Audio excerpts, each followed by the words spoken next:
আমার ভাইটার ওই যে ক্লাস 7-8 এর আমার বোন, ক্লাস 10 এর আমার বোন, ইন্টার ফার্স্ট ইয়ারের আমার বোন, আপনি বলতে পারেন অশ্লীলতা বাদ দিল অন্যায়টা কি বলতে পারেন?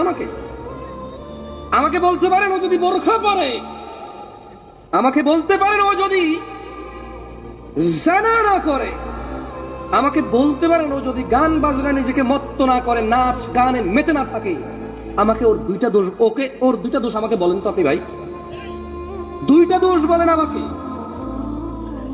আছে হয়তো, কষ্ট হবে বলতে, 30-এর নিচে এখানে বসে আছে, ওর জানা ব্যভিচার অশ্লীলতা গান বাজনা এসব নাচ গান উদাসীনতা যদি বাদ দিয়ে দেয়, আমার এই ভাইটার 5টা দোষ আমাকে বলেন তো আপনি। কষ্ট হবে আপনার দোষ বের করতে আমার ভাইয়ের। মুসলিমরা এত বদনাম কেন? প্রবৃত্তির শিকার হয় তাই। মুসলিম আল্লাহ কি পছন্দ করে এখন আর তা পছন্দ করে না, ওর কি ভালো লাগে তা পছন্দ করে।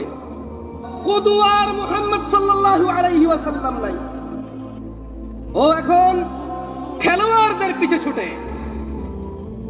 আল্লাহর রাসূল কি বলেছে সে তার ধার ধারে না।